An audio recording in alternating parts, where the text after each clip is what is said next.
For installations for metal buildings, everyone talks about spray foam, but have you considered fiberglass for your metal building?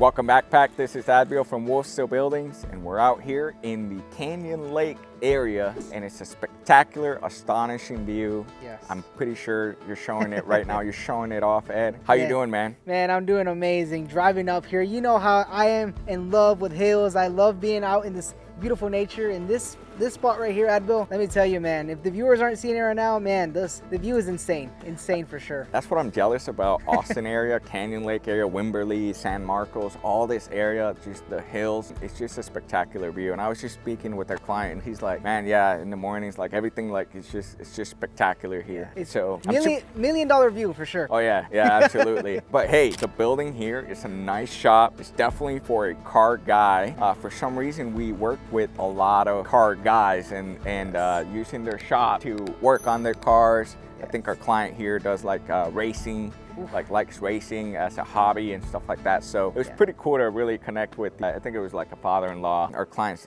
not here right now at this moment, but they're doing a lot of work. So if we get like trucks coming in and all that, it's because they're working on other things. But I'm super stoked to show you guys, because we're gonna be talking a lot on fiberglass and even comparing it with spray foam, because I know we do a lot of spray foam, Ed. Yes, we do a lot. So a lot. But we also do fiberglass on tubular buildings. Yes. You know? And I think we want to talk about it. Let's talk about it. Before we get to that, we have a giveaway this time, or we don't have a giveaway? No, we do. You know we love giving away free items. Yes, that is correct. Again, if we're gonna drop a question down below as well. If you can comment not the correct answer, but you just comment down below in the comment section. We'll be picking a winner in about a week from now when this video gets posted, and we'll be picking a winner in the spin the wheel type of contest. So y'all can see who the winner is. So the question is gonna be, if you were to get a metal building, would you get spray foam or would you get fiberglass? Ooh, yeah, right. And just why? Yeah, and why? And like any product, there's pros and cons to both. Yes. To anything in life, there's always a pro and there's cons. So there's no need to be negative or downgrading the other. I think they all have their place, and that's what we're going to talk about today. So aside from that, let's get ready to get this tour going. Alrighty, Texas, this is it. We are in the final week of the WolfSteel Metal Building Giveaway. This is your absolute last chance to put your name in the hat for the 30x40 Metal Building Giveaway. We are wrapping things up and getting ready to pick our winner. If you've been putting it off, this is your sign. Check out our official giveaway post on our Facebook page to learn how to get your entry in. We're ready to hit the ground running on our next project, and it might as well be yours. So the foundation overall is a 28 wide, 35 foot long, and then I'm going to be speaking more about the foundation as we go through. So, you know, we did some piers where the columns land, but we're going to be going through it, showing you guys and everything. I just kind of wanted to let you guys know, you know, we did do the foundation. At the end of the day, we do from ground up construction, basically turnkey for a shop. That's what we specialize in, a lot of workshop, and so with metal buildings. By the way, foundations are extremely important, okay? So it's not that we don't want to talk about foundations. We have videos specifically about foundations and where we talk a lot about foundations, but the topic for today is going to be definitely about the insulation. So I want to get to that, but I want to give you guys a little tour to understand what is this building in general. So this is going to be a 28 wide, 35 foot long. We got 12 foot to the eaves. This is going to be a 412 pitch. Yes. You know, overall you do get a nice rise, about 4 to 5 feet up to the peak. And then on the left hand side, we have a lean-to. This lean-to is going to be 18 wide, and then it's going to be 20 foot long. I believe it starts from 12 and it drops to like 9. Yes. Okay. This is one of the cool things with like tubular buildings, or even in a metal building. Like you can really customize it your own way. It's not like like that's it. That's it. That's all you get. That's all you get. You know, you can't customize it. There's so much customizations that can be done to really make it work with your layout. Because like here, we're up in a hill. There's not a lot of space. I mean, there is space and you can build up foundation and stuff, but it's gonna cost a lot of moolah. And so the more that we can use the current property and to try to maximize, and we're gonna speak about that, the better, right? The better, yeah. So right here, this lean-to started about offsetted around 5 to 10 feet from the front. you can see that. And that's a unique custom feature that was done for this project, so that the lean-to start from this side. It was made 18 foot wide. So standard, if you do up to a 12 foot, it's going to be a single bar, and the single bar can sustain that. But once we go greater than 12, we have to do either double or ladder, okay? And that's like a ladder trussing. So it's a lot more labor, a lot more welding, a lot more work to create these trusses. Ed, yes, this is a really good way of, like, you know, because sometimes you want to build a massive shop, right? Yeah, we always talk about how big can we go, right? Yeah, how big can we go? But you don't have to go big when it comes down to your actual main structure. You can add lean-tos if that's going to accomplish what you're trying to accomplish. Maybe park some, like your trailer, your boat, or equipment, ATVs, ATVs or material, you know? And if you don't need to have it in the inside storage, this is a good cost-effective way of it, just adding more like storage space, but not necessarily enclosed, that can still be outside and not break the bank. Yeah, it's about sometimes always, you know, working with the budget as well, you know, we always want to work around what that budget is, you know. And here, I mean, we're able to get this awesome, beautiful lean-to, right? Absolutely. And then here's another couple things that we've done for this lean-to. Obviously, this is 18 foot wide. The trusses are a lot. That way, there's no sagging. Nice and sturdy. But here is like, there's no foundation here. Yes. Okay, so we can save that money. And another thing is that we just did the piers, and that's where we anchored. We don't build on ground. Here in the Canyon Lake area, the grounds are pretty solid, you know, so there's not a lot of movement as much as in Dallas, Fort Worth, Tyler, Longview, Houston area. There's a lot of clay soil, there's a lot of movement. The anchoring system of just mobile home anchors, unfortunately, I don't trust it unless I test the soil, and it's going to be really hard to test the soil for a shop, you know what I mean? For that reason, in order to really build on it, we actually got to do a concrete pier, okay? So this is how we anchor it down. We can trust that the concrete is the depth that is needed to be able to keep this building from flying away. Yes. Yeah, and you could also do a strip as well, but I mean, we opted in to do a... Yeah, we can do the strip, but I believe our client, there's a reason why he wanted a header here, so we built a header, and again, this is a little bit more reinforced because of the weight of the main structure, but it's definitely double header bar, to create an opening, not have those columns that we normally have, which is something that sometimes clients say, I don't like the columns every 5 foot. So it's like, okay, well, what we can do is we can create an opening and space it out enough. So beautiful. Yeah, or else this column would have been landing right here, and then we'd have a base rail. But this is how custom we can get when it comes down to your metal building. And let's look at the layout. So this is the driveway to another home or cabin. I believe our client owned as a family or something like Yeah, I believe that's an Airbnb as well. So if you would like to check it out, I mean. Oh, there was a name to it? Yeah, there's a name right here. Oh yeah, that's so cool. Hey, it says the lookout cabin. There you go, the lookout cabin. There you go, yeah. Hey, well, if our client's okay with it, and we can share the you know, because the astonishing views. Oh my gosh. And you want to stay in an Airbnb, support our client, you know, and it's a beautiful, cozy cabin. But anyways, because of this driveway, as much as our client would have loved to do a wraparound, because we can definitely do a whole wraparound around, well, we couldn't, you know, because of this driveway, right? So we started to lean to a little bit more offsetted on that end wall. But shout out to the Shadow Wolves, shout out to Andy for helping make this a reality for our client. So beautiful. Yeah, and you can see how off levelness of the ground just kind of starts dropping. That's why our piers are high to be able to get the leg height that we needed. So just things to plan around, but then again, you get extra height for like parking under, you get the extra height. So just because of the your grade of your natural building, that's how you can maximize your having enough storage for what you're needing if you can store outside without having to build a massive shop where it can just add up, you know. Things start racking up, and as much as we want to have, you know, an unlimited budget, the reality of life is that it's going to be really challenging to do that. So, and I want to actually talk about a couple other things. So I hope that you can get a good view. But you can see here that this something different about this tubular building is that we have a bigger overhang. So a lot of clients say, hey, can you do a bigger overhang on my tubular building? Tubular buildings in general, we build them with the 6-inch overhang all the way around. It's a trim. That trim it's just 6 inches. To do an overhang, the max we do is going to be 1 foot. But in order to do that, the trim, we upgrade it automatically to a 26 gauge trim. Why do we do that? And the answer is because sheet metal in general can create oil canning or like wrinkles. 29 gauge and making it flat with no ribs or no, you know, some corrugation to it, yeah. it will just start wrinkling. You'll start seeing a lot of oil canning. Yeah. So when you ask for a 1 foot overhang for our tubular product, we actually make the trim just bigger. We don't add any corrugation or anything. Yeah. So it looks really nice and clean. Yeah. But we make it 26 gauge. We make it thicker. So that way it looks nice and clean as you're seeing. So we did that all the way around the lean-tos. We even put the trim under where we do the cutout to connect the trusses to the main columns. A trim under there as well, and all the way around. Look at that, man. It's insane. It makes it look differently, almost like residential style, right? Yeah. Especially we just came from a building over there in Curva, which had a 2 foot overhang.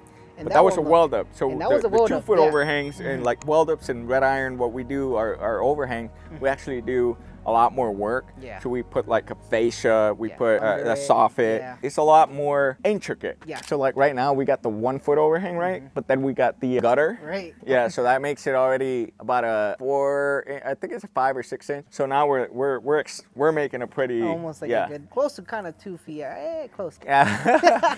A little bit less, but you know, we're right there. For our tubular metal buildings, we custom order all our trims, right? And one of the things that we try to do as much as possible, maximum 18 feet, depends the type of trim, but maximum 20 feet, is try to do as seamless as possible. Yes. When you have seams, in my opinion, it just doesn't look as good, okay? And so like here we got 12 foot, we got one single piece of corner trim all the way around. You can see that we were able to make the whole trim one single piece where there's no seams. A lot of times there's a lot of stock trims of like 10 footers and 12 footers. We go in there and we say, hey, I want 2 12 footers so I can make enough to get to that. And I think those little details is what makes a building more stand out in my opinion. But then again, we do have the 2 10x10s. This is a 10x10 overhead door. This one is not insulated and it's nice and sealed with the weather strip all the way around. Then we got, again, how we do our work. We got the U trim here that looks nice and clean where you don't see any screws. And we got a J trim that directs the water. Takes out all the water. Yeah, right now we're about to talk about the fiberglass insulation, okay? Fiberglass, you know, puts pressure because it's put between the frame and then it's the fiberglass and then it's the panel. So when we put a panel, we're putting the fiberglass roll blanket insulation and we put the panel. So we go one by one. So it's a lot of labor. Okay, so just keep that in mind. That's the process. And we do 2 inch and you can see like the panels are pretty straight. You don't see a lot like bulging. It looks really good for being a 2 inch fiberglass. Right? We can't do 3 inch. If you ever hear 3 inch, to try to fit it into a 3/4 inch rib. Yeah. Another thing when you're buying fiberglass insulation, which we're about to talk about in the inside, is that the screws have to be longer, okay? Because the screws that are normal without the fiberglass, they're gonna be smaller. So definitely we need bigger screws. So that way there's not enough pressure and you're not seeing like dents because of the pressure of it. So I know we're gonna talk about pros and cons for spray foam and fiberglass, but I wanted to mention that when you are getting fiberglass, those are the things that you kind of have to watch out, you know, especially when you're considering the price of it or whatever. Whether it's from us or anyone, it's like, hey, like one panel, fiberglass, one panel, fiberglass, one panel. It's just more labor. And then the screws have to be longer, so it's just a little bit more extra cost for materials just to make that happen. But as you can see, like I can feel it, the fiberglass here. You know what I mean? So it's not gonna be nice and like super straight, but it still looks great for being 29 gauge for your panels. And again, as I mentioned, our trims, when you do overhang, we do all our trims 26 gauge. Keep in mind, it's not just that trim, it's also all the trims. And the reason is because 26 gauge coils, which is where panels come from or trims come from, 26 gauge, it might not match the 29 gauge exact color, and we don't want that, if that makes sense. We don't want it to be just a slight shade difference. We want it to be all matching, so we just have to get all the trims 26 gauge. Beautiful. By default. So that's what the overhang, when you get the 1 foot overhang, that's what we got to do. Awesome. All right, ready to go inside? Man, I'm ready. Let's do go. it. We get it. Starting a new metal building project can feel overwhelming with concrete here, insulation there, permits somewhere else. At WolfSteel, we can take that headache away. From site prep to the last screw, we bring every service under one roof here in Texas for Texans, so you can have your metal building without the stress. We handle tubular buildings, red iron weld up and bolt up buildings, permitting assistance, full concrete slabs with site prep, plus any demolition if needed. Concrete coating options, various insulation options, a gutter system for your building, custom doors, windows, and even cedar accents if you want a more rustic look. You need more, like mezzanines, balconies, or masonry, we got that too. We do not service outside of our service area, nor provide material or kits only, and our services do not stand alone. We focus on full turnkey Texas metal building projects. WolfSteel is the easy choice. Texans, we've got you covered. If you fall within the service area, contact us today. If not, I hope our channel is helpful for your metal building project. All right, guys, so now we're in the inside. Again, electricians are doing their job, so they're doing a great work here. Now, one of the things I want to talk about is it's definitely going to be the notch detail. Before we start talking about fiberglass, I just really wanted to show you guys this work because I'm really proud of it. So as you can see here, we did a nice notch detail so that way water's not going to be coming in. This is what we do when we do our own foundations. We planned this, we did the piers, everything was planned out. And so here, that way no water is seeping in. The panels are in the bottom part here, not at the top. So the finished floor is still about 1.5 inches higher. No water is going to be seeping in. Of course, we definitely have our base trim that is also like insurance for any water to come in, and you don't want critters living inside your building rent free, right? So, but Ed, what do you think, man? This is fiberglass on a tubular metal building. You know, I've seen a couple of these before, and man, they look way better in person, that's for sure. Yeah, white, modern with a galvanized frame. It just looks really just bright and open. Yeah, compared to spray foam, because I know that was one thing about our client, that he didn't really like the way spray foam looks. And that could be a con, right? That could be a con. Because, you know, maybe the way it's sometimes applied as well, it might not be very, you know, pleasing to the eye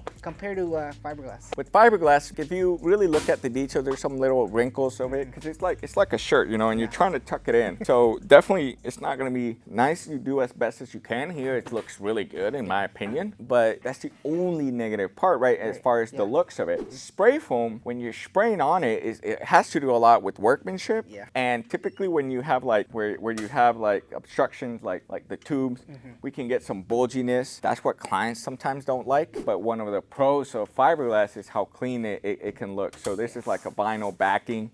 It's got the radiant behind it to reflect the kind of like what you put in your vehicle whenever like it's hot, like you put it on your windshield. So that way, you know, it reflects that.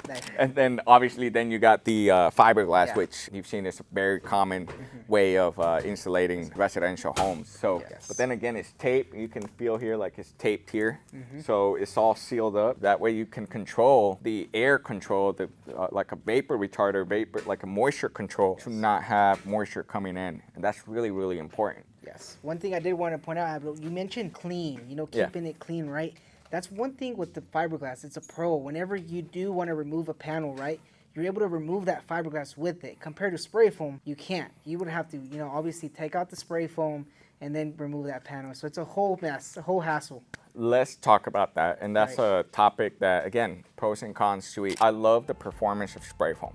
Like the performance of it, of like getting something insulated, is phenomenal. It seals every crevice and it bonds, it gives even extra rigidity to your panels. Even this actually gives rigidity to your panels. You can feel it, because there's pressure right here. But yeah, if you wanted to say you're driving in your lawnmower or you hit something or you want to change something, the spray foam has been bonded.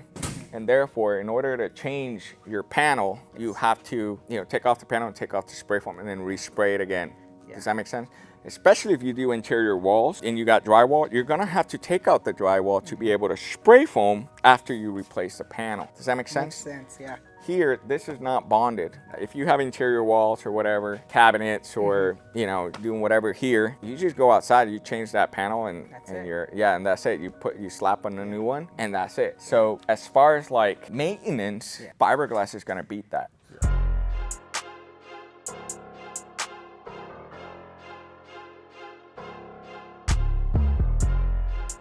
Unless you go above and beyond to put a zip system and then do the panels over on top of that. And that's a different story, right? Yep. But that's kind of the one of the pros of fiberglass in general. So Yeah. they all have their place. Yeah, they all have. And another thing was even the performance as Yeah. well. Obviously, with the fiberglass, I feel like you're also able to get more consistent performance all throughout the building.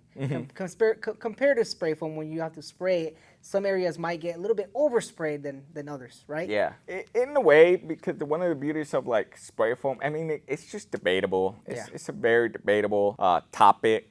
If you don't tape the seams, you don't install it right, then you got air leakage.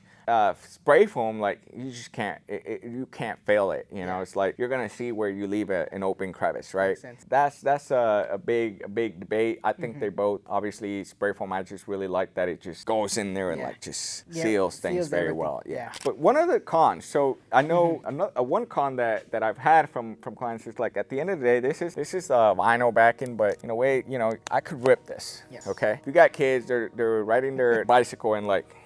Right. Now you create it. Now you can tape it up, but at the end of the day, you know, it's already like an opening, right? So the maintenance to protect it, that can be a challenge. One of our clients that we did a badass building, guys, definitely Dripping Springs, right? Yeah, in Dripping Springs. Oh, it's close by. Yeah, not too bad. He did a liner panel up to about I think it was like 8 feet, 9 feet. 9 feet. There you Yeah. go. Again, he's like, I know my kids are gonna be around and they're gonna rip the fiberglass. So alrighty. So again, another thing would be pricing. Obviously, that's something that comes up people's heads is what is the cost when it comes to fiberglass? Is it more expensive, less expensive? What do you say, Admiral? Yeah, so 1-inch spray foam and 1-inch or 2-inch fiberglass, when we're talking about tubular, it's going to be about the same. Now, you're only limited to that insulation value, though. You know what I mean? Yep.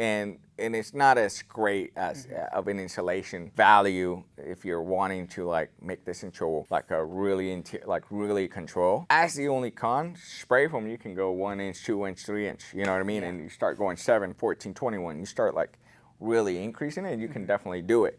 Does that make sense? Makes sense. On a tubular building, unfortunately, we can't do the double layered fiberglass insulation, which we can do in red iron weld up. I recommend to watch a video that we did of all the insulation options. So 1-inch spray foam and 2-inch is gonna be about the same price. Okay, so that's just a comparison. One of the things I do like about fiberglass is that since there is this tube from the outside exterior, there is some sort of a thermal break. So that way the temperature is not transferring here. That's what reduces this from having condensation. 1-inch is not a true moisture barrier fully. I think you're hitting like 80 to 90 some percent. I'm not gonna quote me there, but if you do know about spray foam or ChatGPT it, so getting 2-inch spray foam is probably the best to completely do a nice vapor barrier, vapor retarder, and then getting up to our R14. So again, spray foam for performance, I will say, it's a great performance. But 2-inch for a shop like this, I think it's a phenomenal, and it will definitely be a temperature difference from the outside. Yep. Again, it goes to what the use of the building would be again. Yes. Which for here is just a simple storage building. You know, he might be storing his cars here, so maybe the spray foam is not needed. So. Yeah, absolutely. I love the look of fiberglass. Like I love it. Yeah. And so I guess it just depends what I would be using the shop. What I would do? Because you can do interior space and then fill it in with insulation inside your stud wall. So then you accomplish a certain R value that you want, et cetera, et cetera. So there's many different ways to do it. So I hope that enlightens you a little bit more on doing either fiberglass or spray foam insulation for your metal building. I mean, right now we were just hanging out with a client, and he was like giving us his feedback and how great he had an experience, et cetera, et cetera. But not just that, it's more like, how are you liking it? Does it feel good? How does it function? How do you know, those kind of things. That's what we like to focus on, so we can continuously improve. Our slogan says revamping industry standards. There you go. That's what we do. That's what we do. So yeah, man. Show off. But aside from that, guys, I mean, any other questions you might have, Ed, for me on insulation with fiberglass and spray foam? No, Adbo, I think you did a pretty good job answering all the questions, man. I know we had a list of questions we wanted to go over. pros and cons, but man, you did a beautiful job. So congrats, man.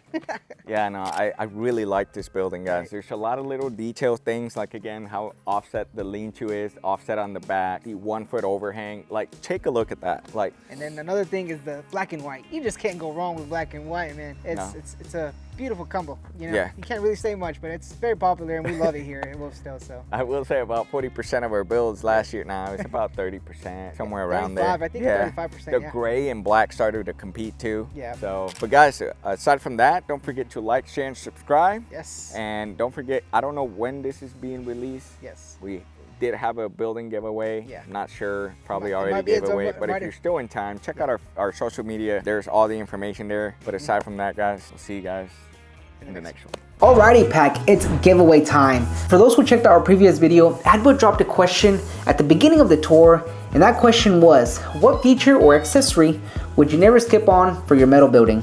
And the deadline was Tuesday at 11:59 p.m. So we did have 8 lucky participants that dropped their answers in the comment section of our previous video. So we truly appreciate everyone who commented. Now, if you missed it, don't worry, we got plenty of more giveaways coming up. But for the 8 of y'all who commented, so now is your time, now is your moment to shine. So we're gonna be doing a spin the wheel to keep it fair. So what are we waiting for? Let's not waste no more time and spin that wheel. So let's see who won the free WolfSteel shirt and the free WolfSteel flag.